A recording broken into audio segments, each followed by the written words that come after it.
Morning. బాగున్నారా? మరోసారి నూతన దినాన్ని చూసే అవకాశం ప్రభు మనకిచ్చారు. అందుకనికై దేవునికి స్తోత్రం. వర్డ్ ఫర్ టుడేకి స్వాగతం. ఈరోజు కొరకైన దేవుని వాక్యాన్ని మనం ధ్యానం చేద్దాం. దేవుడిచ్చినటువంటి వాక్యాన్ని చూద్దాం రండి. కీర్తనల గ్రంథంలో నుండి 17వ కీర్తన 5వ వచనం. నీ మార్గముల యందు నా నడకలను స్థిరపరుచుకొని ఉన్నాను, నాకు కాలు జారలేదు.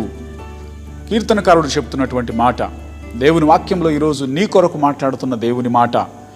ఎప్పుడైతే మనం ఆయన మార్గాలలో మన నడతల్ని సిద్ధపరచుకుంటామో అప్పుడు మన కాలు జారదంట. ఈరోజు ప్రియ దేవుని బిడ్డలారా, ఎక్కడెక్కడికి వెళ్ళబోతున్నారో, ఏం చేయబోతున్నారో, ఆలోచనలు, తలంపులు, మీ ఉద్దేశాలలో ఎక్కడా కూడా జారుడు మెట్లుగా ఉండకుండా, కాలు జారకుండా, తప్పటడుగులు వేయకుండా మీరు స్థిరంగా ఉండాలంటే వాక్యం చెబుతుంది, నీ మార్గముల యందు నా నడతలను స్థిరపరుచుకొని ఉన్నాను అంటున్నాడు.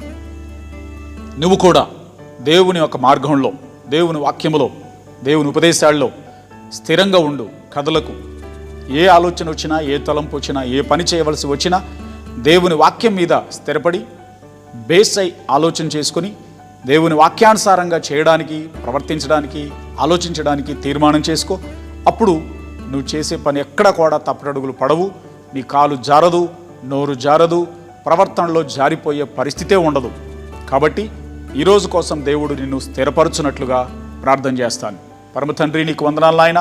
ఇదిగో నీ బిడ్డలు ఈరోజు ఎక్కడెక్కడికి వెళ్ళాలో, ఏం చేయాలో ఎక్కడా కూడా కాలు జారకుండానట్లుగా మీ వాక్యమునందు, మీ యొక్క సన్నిధిని యందు వారి యొక్క అడుగులను స్థిరపరచుకునేటట్లుగా అనుగ్రహించండి.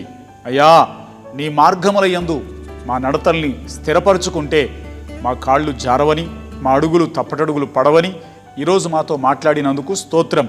ఇదిగో నీ బిడ్డలు వెళుతున్నటువంటి ప్రతి మార్గంలో, ప్రతి ప్రయత్నంలో, ప్రతి పనులలో ఎక్కడ కాలు జారకుండానట్లుగాను, తప్పు జరగకుండానట్లుగాను అనుగ్రహించి మేలైన మార్గంలో, విజయవంతమైన మార్గంలో, సరి అయిన మార్గంలో నడుచున్నట్లుగా అందరికీ అనుగ్రహించుమని యేసు నామమున ప్రార్థిస్తున్నాను తండ్రి. ఆమెన్. దేవుడు మిమ్మును కాపాడునుగాక.